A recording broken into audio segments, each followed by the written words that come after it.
लिखते हैं कि हंस बंस दशरथ जनक और राम लखन से भाई, जननी तू जननी भई विधि सन कछु ना बसाई। लेकिन फिर भी आप जैसी माता को देकर के सब बिल्कुल बराबर कर दिया विधाता ने। अरे जब ते कुमति कुमत जिय ठयो, तो खंड खंड होई हृदय न गयो। ऐसा कुमत आपकी कुमति में आते ही आपका हृदय कैसे नहीं फट गया माता। वो भैया राम जैसे सरल पुरुष, उनके जैसे सुहृद पुरुष, सज्जन पुरुष, लोगों का भला करने वाले पुरुष, उनका अपराध ही कोई नहीं बता सकता इस संसार में, तो बिना अपराध के आपने इतना बड़ा दंड कैसे दे दिया। हम लोग तो कई बार लोगों का अपराध भी हो जाए, लेकिन उनके आगे पीछे का हिस्ट्री ज्योग्राफी देख करके और हम लोग करुणा में संबंध में उस अपराध को भी क्षमा कर दिया करते हैं, कई बार ऐसा होता है। किंतु माता आपने तो बिना अपराध के एक निरपराधी को, और जिसकी सारे अयोध्या वासियों को जिसके लिए तड़पा दिया आपने, ऐसा कार्य आपसे कैसे हो गया। ये विचार आते ही आपका हृदय क्यों नहीं फट गया माता। खंड खंड होई हृदय न गयो, बर मांगत मन भई नहीं पीरा। कैसे बर मांग लिया आपने दो, आपके मन में जरा सा भी पीड़ा नहीं हुई ये सोचते हुए, ये विचार करते हुए कि कैसे रहेंगे भैया, और इस बर के पीछे कारण मैं बनूंगी तो मैं क्या उत्तर दूंगी सबको। कोई भी मन में विचार नहीं आया। और गरी न जी हम मुंह पर न कीरा, आपकी जीभ क्यों नहीं कट के गिर गई, आपके मुंह में कीड़े क्यों नहीं पड़ गए। भैया राम के लिए इस प्रकार की बात कहते हुए सोचते हुए, देखिए मन से समझाया। मन गरी, मन कर्म वचन की हम बात करते हैं, तो वचन यानी कि आपकी जीभ क्यों नहीं गिर गई, आपको कीड़े क्यों नहीं पड़ गए, और आपने वर कैसे मांग लिया, हृदय कैसे नहीं इस कर्म करते हुए खंड खंड हो गया, मन में पीड़ा क्यों नहीं आपके आ गई। मन वचन कर्म तीनों तरीके से गोस्वामी जी बता रहे हैं, भरत जी कह रहे हैं वर मांग कुमति आई तो आपका हृदय क्यों नहीं फट गया, यह कर्म है। मन भई नहीं पीड़ा, मन में हृदय में पीड़ा क्यों नहीं उत्पन्न हुई, और कर्म ये है कि आपकी जीभ कैसे नहीं गिर गई, यह कर्म है। और मुंह में कीड़े क्यों नहीं पड़ गए वचन बोलते हुए, तो बर मांगत मन भई नहीं पीरा, गरी न जी मुँह पर न कीरा, भूप प्रतीति तोरी किमि कीन्ही, मरण काल विधि गति हरली मति हरली। राजा जी ने आप पर कैसे विश्वास कर लिया। ऐसा तो नहीं कि मरते समय जैसा व्यक्ति की मति हर ली जाती है। भाई अंत समय में क्या होता है, ये खैर मानस का तो नहीं है, लेकिन लोग ऐसा एक अर्धाली कहते हैं कि जेहि के प्रभु दारुण दुख दीना, ताकर मति पहले ही हर लीना। तो ये मानस की नहीं है, किंतु कहावत कहने का अर्थ यही है कि बुद्धि पहले हर लेते हैं। अगर आपका काल सामने आ गया है, विनाश काले विपरीत बुद्धि कहा जाता है, तो कहा कि ऐसा तो नहीं कि राजा जी का मरण काल आ गया था इसलिए उन्होंने पहले ही मति विधाता ने हर ली कि ऐसा काम करो ताकि आपकी मृत्यु हो जाए। क्योंकि न देवा दंड मादाए रक्षंती पशुपालवत, ना दंड लेकर के देवता किसी को दंड देते हैं और ना किसी का सुरक्षा करते हैं, वो तो बुद्धि पलट देते हैं। तो राजा जी की कहीं मति तो नहीं पलट गई अपनी मृत्यु को स्वयं आमंत्रण देने के लिए। मरण काल विधि मति हर लीन ही, लेकिन फिर कहा नहीं नहीं नहीं, ऐसा नहीं। इस संसार में बड़े से बड़ा पुरुष क्या विश्वास और क्या अविश्वास की बातें करेगा, क्योंकि विधि न नारी हृदय गति जानी, सकल कपट अघ अवगुण खानी। देखिए प्रथम बात तो बिल्कुल सत्य है, ये त्रिया चरित्रम पुरुषस्य भाग्यम दैवो न जानाति कुतो मनुष्य। इस संसार में विधाता भी नहीं जान सकते कि एक माता के, एक स्त्री के मन में क्या चल रहा है। भर्तृहरि जी ने इस बात को कहा। यद्यपि ये बात और है कि इस जगह क्रोध में आकर के भक्त शिरोमणि भरतलाल जी महाराज ये बात कह रहे हैं। कुछ लोग ये कहते हैं कि गोस्वामी जी ने नारी के लिए बड़ा अपमान की बातें कही हैं, तो ऐसा नहीं है। देखिए, जहाँ जहाँ पे किसी व्यक्ति विशेष ने व्यक्ति विशेष के लिए बात कही है, वहाँ ये बात आई हैं।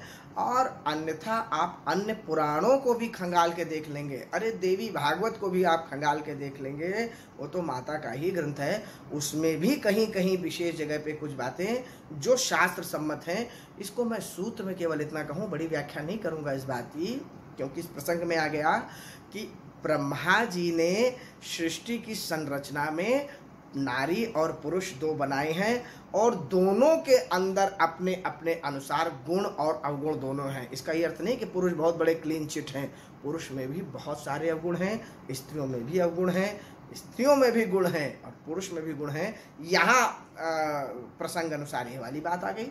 तो कहा विधि ही न नारी हृदय गति जानी, सकल कपट अघ अवगुण खानी। तो कैसे जानेंगे राजा जी, क्योंकि सरल सुशील धर्म रत राव, पहले ही वो तो सरल हैं।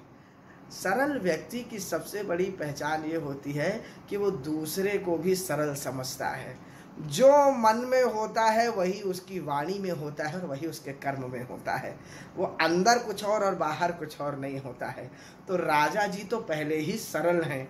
तो जो व्यक्ति सरल है वो दूसरे को भी सरल समझ रहा है। उसके मन में अगर वो कह रहा है कि मैं आपसे प्रेम करता हूँ, तो वास्तव में प्रेम करता है, तो विश्वास करता है।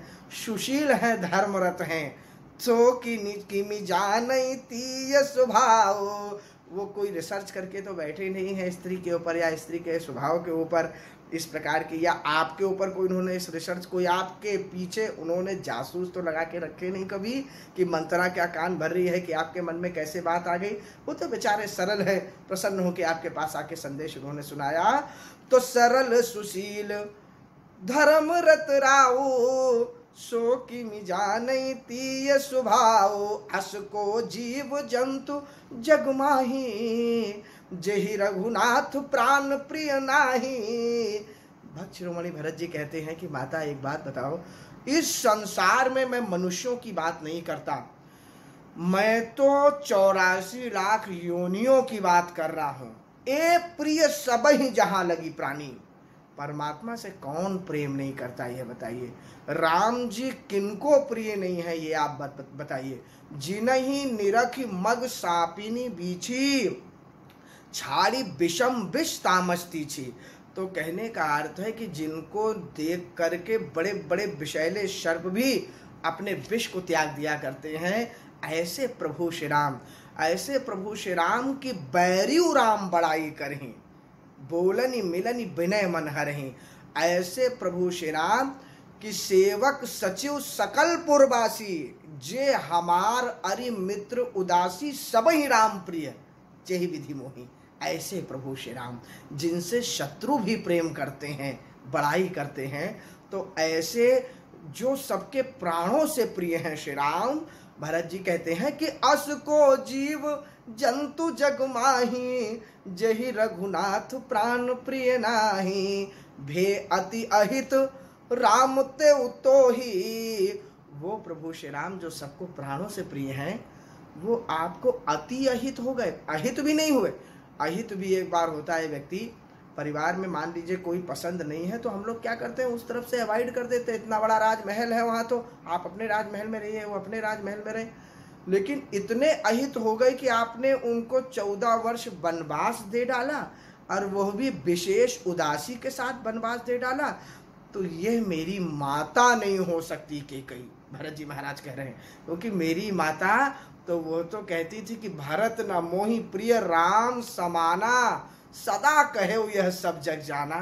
भरत जी महाराज से अधिक प्रेम माता कैकेयी प्रभु श्री राम को किया करती थी, और प्रभु श्री राम माता कैकेयी को माता कौशल्या से अधिक प्रेम किया करते थे।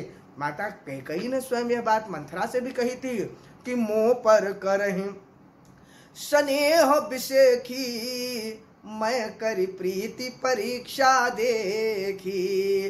तो माता कैकेयी भरत जी से ज्यादा प्रेम करती थी, श्री राम माता कौशल्या से अधिक माता कैकेयी को प्रेम करते थे। आज ये बात कैसे आ गई?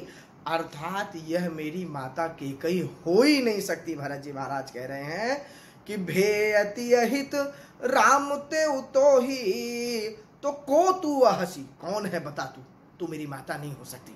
मेरी माता ऐसा कार्य कर ही नहीं सकती, इतना निंदनीय, वो भी श्री राम के साथ। सत्य कहूँ मोही, सच सच बताओ कौन हो। माता केकई तो कोई उत्तर ही नहीं दे पा रही, शांत हैं। भरत जी की इस प्रतिक्रिया को देख करके माता केकई के मुख से कोई वाणी ही नहीं निकल रही है। तो भरत जी महाराज ने कहा, मुझे इस बात से भी कोई लेना देना नहीं है कि आप कौन हैं। अरे भाई एक बात बताइए, हमको किसी से लेना देना हो कि आप कौन हैं, तो उसके पीछे दो ही कारण होते हैं, या तो हमें उनसे प्रेम हो और या फिर हमें उनसे शत्रुता हो। दो ही तो बातें हैं। हम अपने दिनचर्या में दो ही लोगों के बारे में तो विचार करते हैं, जिनसे हम परम प्रेम करते हैं या जिनसे परम द्वेष करते हैं। बीच वालों की हमको क्या लेना देना, कोई भी होंगे, आ रहे हैं जा रहे हैं, हमसे क्या लेना देना उस बात से, आप बताइए।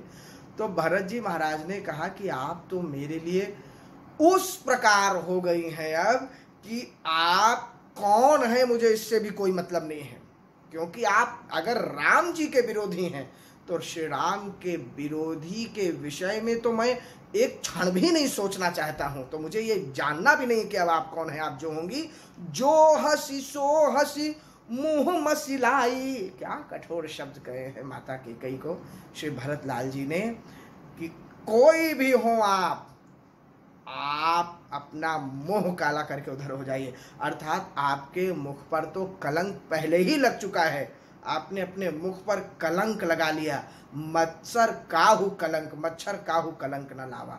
अर्थात कि ये सौतिया डाह किसको कलंक नहीं लगा देती माता, तुमने इतना बड़ा कलंक अपने मुख पर ले लिया है। अब जो हो आप मुझे, आप मेरी माता नहीं हो सकती, और कोई भी हो मुझे उससे कोई लेना देना नहीं, क्योंकि राम विरोधी से मेरा कोई प्रयोजन नहीं है। तो जो हसी सो हसी मुंह मसिलाई, और आँखी ओठ किन बैठ ही जाई। जाओ जाकर के मेरी आंखों के सामने, नेत्रों के सामने कभी मत आना। ना मैं आपके बारे में विचार करना चाहता हूँ और ना ही कभी मैं आपको देखना चाहता हूँ। राम भरत जी महाराज कह रहे हैं कि राम, इसमें आपकी क्या गलती माता, लेकिन राम आप केवल यही हैं। मेरे आपका परिचय मेरे विचार में, मेरे नेत्रों में केवल इतना ही है कि राम विरोधी, आप हैं राम विरोधी। और राम, और मेरा क्या परिचय है, राम विरोधी हृदय ते प्रगट कीन विधि मोही। जो इस संसार के सबसे बड़े राम विरोधी हैं, जिनके हृदय में राम जी का विरोध वास करता है, उनके गर्भ से मैंने जन्म लिया। इस संसार में राम विरोधी के गर्भ से जन्म लेना तो मोह समान को पात की बादी कहो कछु तो ही। तो आपको मैं क्या कह रहा हूं कि कलंक ले लिया आपने और आपको मति हो गया। अरे आपसे बड़ा पापी तो मैं हूं, क्योंकि विधाता जन्म लेने से पहले माता पिता को तय कर देता है कि कौन होंगे। तो किसी जन्म का माता मेरा इतना बड़ा पाप होगा कि मैं आपके गर्भ से जन्म लिया हूं, क्योंकि आप राम विरोधी हैं। भरत जी महाराज इस प्रकार विलाप कर रहे हैं और शत्रुघ्न जी महाराज बगल में खड़े हुए केवल इस वार्तालाप को सुन रहे हैं, मौन हैं, कुछ बोल नहीं सकते हैं। कारण यही तो मर्यादा है श्री रामचरितमानस में, जो परिवार में आनी चाहिए। जब बड़ा बोल रहा है तो छोटे को मौन रहना चाहिए। छोटा भाई शांत होकर के सुन रहा है। मन में तो इस प्रकार की पीड़ा हो रही है कि क्या न कर दूं, लेकिन मर्यादा के कारण शांत खड़े हुए हैं, मौन खड़े हुए हैं। कि सुनि शत्रुघ्न मातु कुटिलाई, और जरहि गात रिस कछु न बसाई। शरीर में आग लगी हुई है, क्या कर दें, कैसे कर दें, कुछ समझ नहीं आ रहा। तब तक मंथरा वहां चली आ रही है।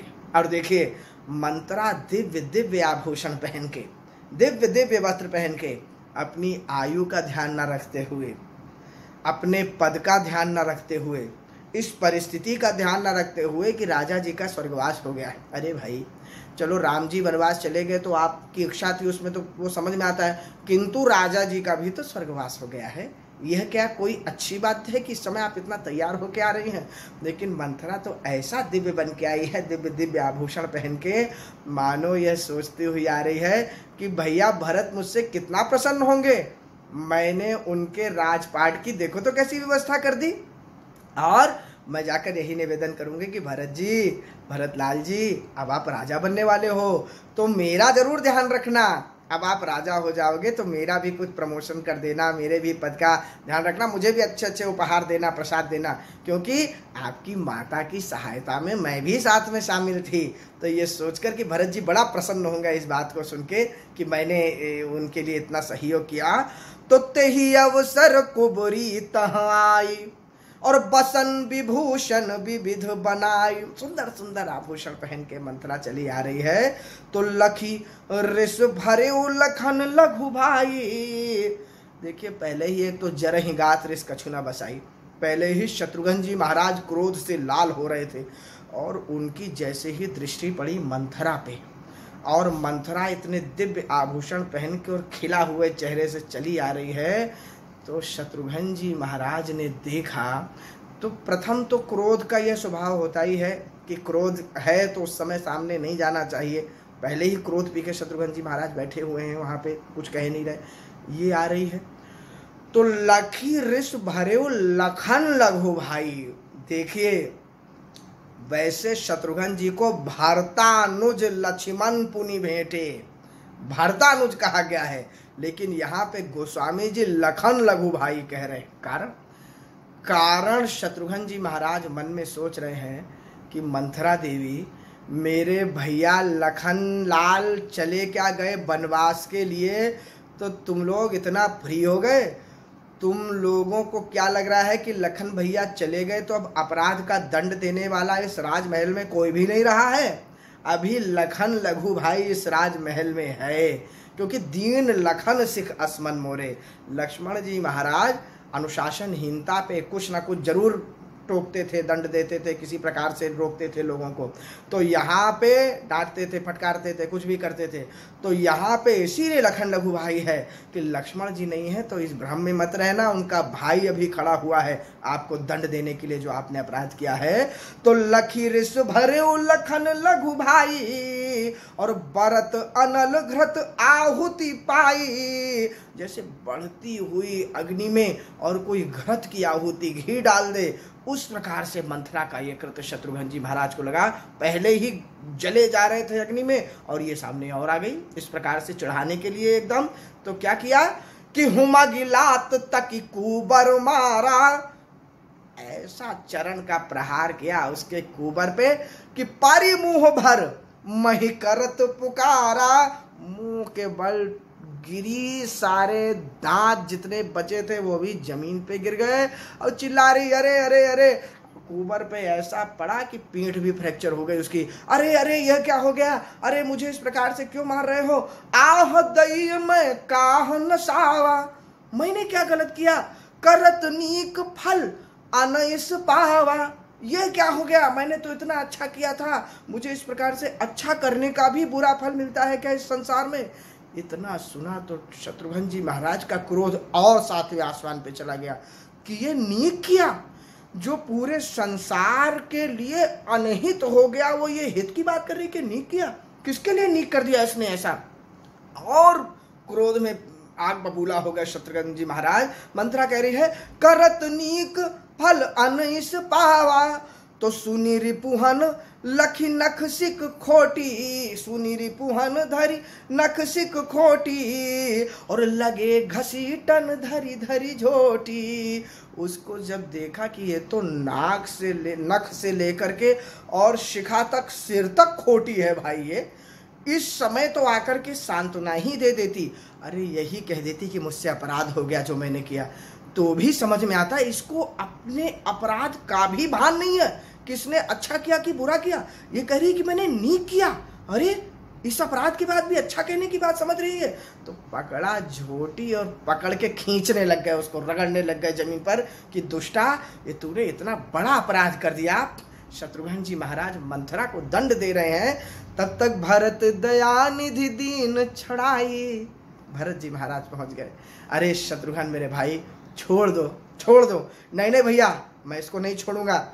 इसके कारण प्रभु श्री राम, मेरे भैया राम, मेरे भैया लखन को वनवास हुआ, इसके कारण पिताजी महाराज का स्वर्गवास हुआ, मैं इसको नहीं छोड़ूंगा भैया। भरत जी महाराज ने कहा शत्रुघ्न इसको छोड़ दो।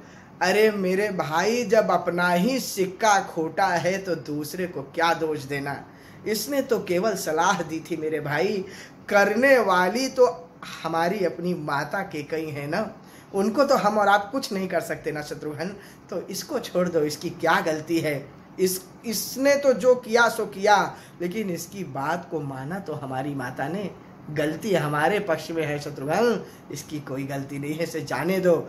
तो भरत दया निधि दीन छड़ाई, कौशल्या पही गे दो भाई। दोनों ने सोचा कि माता केकई से तो अब क्या मिलना, और देख लिया, लेकिन हमारी माता कौशल्या कैसी हैं, वो अभी तक ठीक है कि नहीं, जीवित है कि नहीं, अरे उनका कोई हालचाल ले रहा है कि नहीं, भैया राम के जाने के बाद उनकी क्या स्थिति है, चल के देखा जाए शत्रुघ्न। चलो चलो चलो। तुरंत गए तो कौशल्या पही गए दो भाई, और जाके जब कौशल्या माता को देखते हैं ना, माता कौशल्या की तो वह स्थिति है, जब से श्री राम गए हैं ना, तब से माता कौशल्या के लिए तो सारा भवन ही सूना हो गया है। भरत जी शत्रुघ्न जी है नहीं, राजा जी का स्वर्गवास हो गया, कौन सुधि ले। राम जी अब सुबह सुबह आते नहीं है कलेऊ मांगने के लिए, तो जब जब भवन बिलोकति सुनो, तब तब दुखित होती को, तब तब विकल होती कौशल्या, और दिन दिन प्रति दुख दूनो, दिन प्रतिदिन दुख दुगना चौगना होता जा रहा है माता कौशल्या की। तो वह स्थिति है कि वो लोगों से पूछते हैं कि एक बात बताओ, राम आए नहीं अभी तक, आज सुबह भी कलेऊ लेने नहीं आए, अरे कभी मुझसे मिलने क्यों नहीं आ रहे, कुछ व्यस्तता हो गई है। अर्थात माता कौशल्या को तो बार बार इस बात का भुलावा हो जाता है, स्मरण से भूल जाते हैं कि राम जी को वनवास हो गया है, और लोग बोलते हैं नहीं नहीं माता क्या बोले हम, अरे मायरी मोहि को न समझावे, राम गवन सपनों की धो साचो, मन पर तीती नावे। क्या सचमुच राम जी का वनवास हो गया है? मैं स्वप्न तो देख करके नहीं उठी हूँ कहीं कि राम अभी चले आएंगे मेरे सामने, अभी कहेंगे माता मुझे भूख लगी है, भोजन करा दो, माता आप कैसी हैं, माता आपके चरण दबा दूं। माता को तो इस बात का अभी तक विश्वास ही नहीं हो रहा है माताओं बंधुओं। तो मलिन बसन, जब से श्री राम गए हैं उन्हीं वस्त्रों में माता पड़ी हुई हैं, मलिन बसन विवरण विकल, क्रस शरीर दुख भार। ऐसा विवरण है, विकल है माता कौशल्या, दुबली हो गई है, क्योंकि कुछ खाया पिया ही नहीं राम जी के जाने के बाद, दुख के भार से ग्रस्त है माता कौशल्या। ऐसा अत्यंत दुख है जो दिन दिन प्रति दुख दूनों जो बढ़ता जा रहा है। कनक कलप बर बेली बन, मानहु हनी तुषार। मानो कि किसी सोने के कमल पे पाला मार जाए और वह मुरझाए तो क्या स्थिति होगी। तो इस प्रकार से जब देखा तो भरत ही देखा, अरे भरत जी महाराज भवन के सामने खड़े हैं। माता को जैसे बूढ़े को कुछ आधार मिल गया हो, इस प्रकार से बूढ़ते माने डूबते हुए को आधार मिल गया हो, इस प्रकार से माता उठ के दौड़ने को ही गले लगाने को, मेरा भरत आ गया।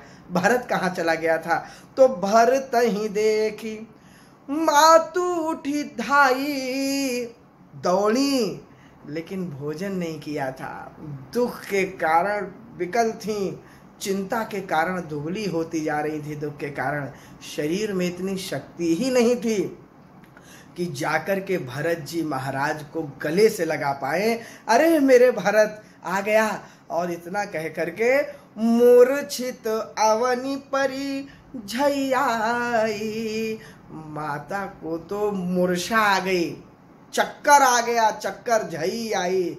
चक्कर के कारण जैसे ही माता को इस प्रकार से दुखी हो गई तो देखी भरत विकल महतारी, परे चरण तन दशा विसारी।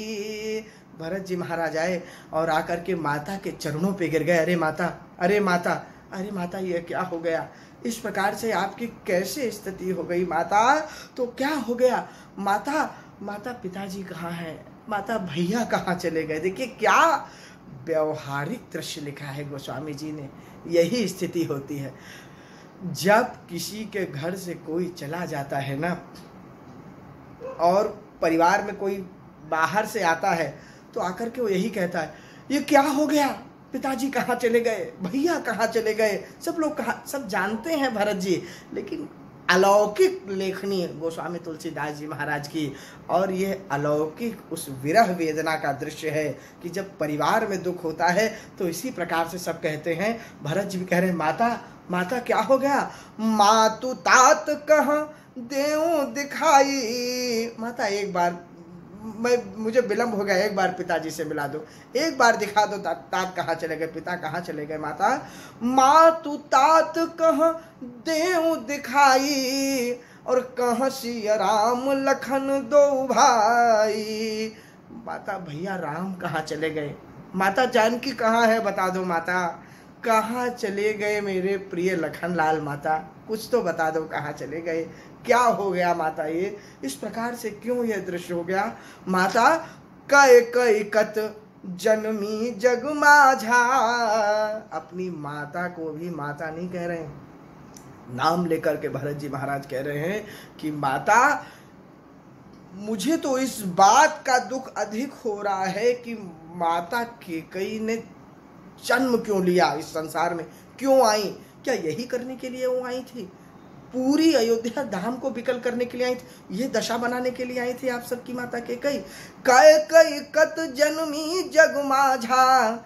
लेकिन आगे कहते हैं माता केकई माता जन्म भी ले गई तो भी कुछ गलत नहीं हुआ था।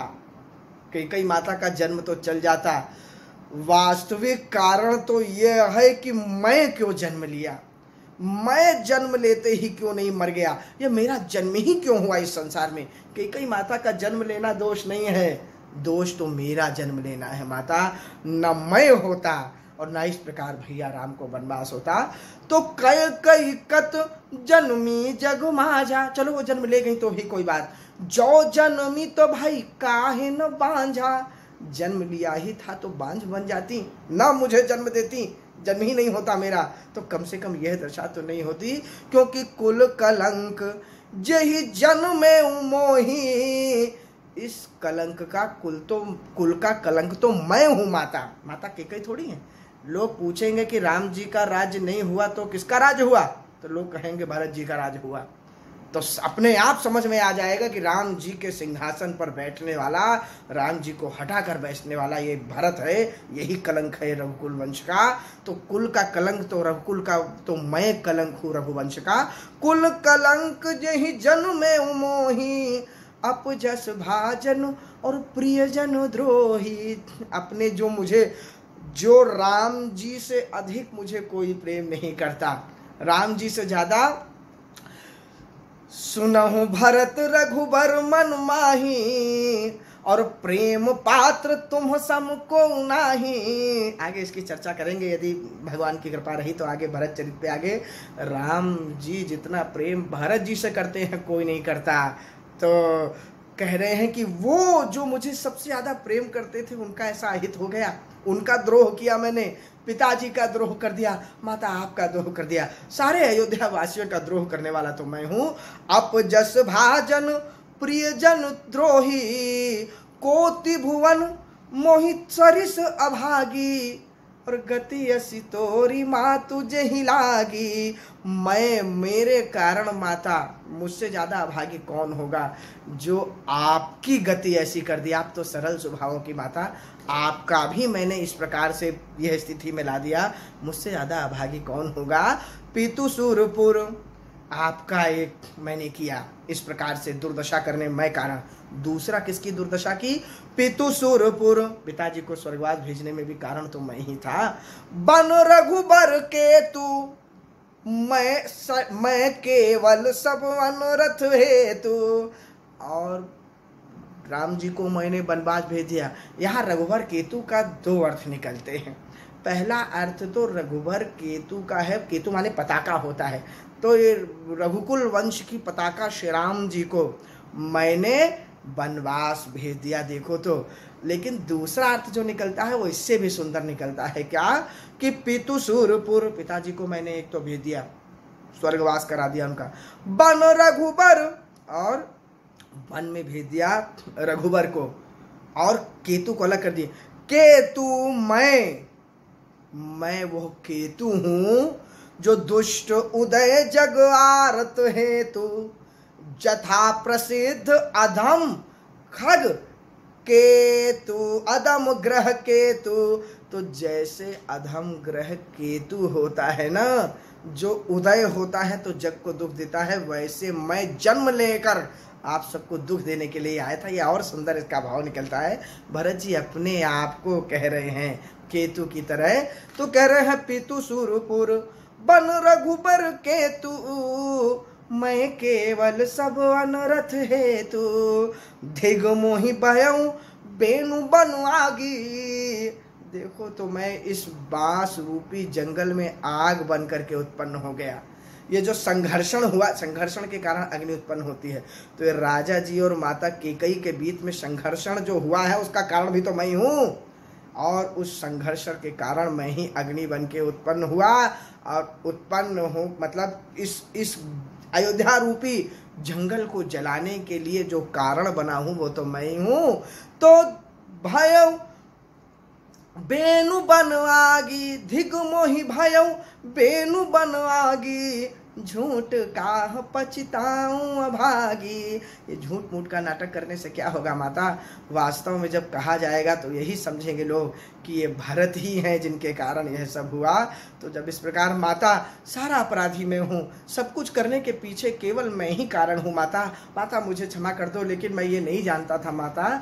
तो मातु बचन के बातु भरत के बचन मृदु, सुनी पुनी उठी समारी। इतना मृदु वचन सुन के माता को मानो कुछ अमृत मिल गया हो, कुछ इतना प्रेम भाव सुन करके माता को। देखिए होता क्या है, वास्तव में ये एक व्यवहारिक बात भी है, किसी बीमार को, किसी पीड़ित को दवा से ज़्यादा दो मीठे वचन, दो प्रेम के वचन। इसीलिए जब कोई हॉस्पिटल में रहता है तो उसके आसपास उसके अपने रहते हैं उसे प्रेम की भाषा कहने के लिए। माता इतनी विकल थी, भरत जी के ये मृदु अमृत तुल्य वचन सुन के सुनी पुनी उठी संभारी, और लिए उठाई लगाई उर लोचन मोचती लोचन बारी। और जैसे ही भरत जी महाराज को उन्होंने हृदय से लगाया, नेत्रों से झर झर झर झर आंसू बहने लग गए। इसके आगे की चर्चा हम लोग आगे भाग में करेंगे। ये तो श्री भक्त शिरोमणि भरतलाल जी का चरित्र है। मानस के जो वास्तव के प्रेमी हों, मेरा यही निवेदन है कि ये कथा वहाँ तक अवश्य जाए जो सुन रहे हों। यही प्रयास है कि इस लॉकडाउन में आप लोग श्री भक्त शिरोमणि भरतलाल जी का जो यथामति मैं प्रयास कर पा रहा हूँ, यद्यपि ये विशुद्ध भरत चरित कथा है, मंच पर तो और भी कुछ व्याख्याओं के साथ, कुछ दृष्टांतों के साथ होती है। यह कथा उन विशुद्ध मानस प्रेमियों तक आप लोग अवश्य पहुंचाएं जो वास्तव में मानस के प्रेमी हों। ये मेरा अवश्य निवेदन आप लोग स्वीकार करेगा। इसके आगे की चर्चा अगले भाग में हम लोग अवश्य करेंगे। बोलिए सियावर रामचंद्र की जय। भक्त शिरोमणि भरतलाल जी महाराज।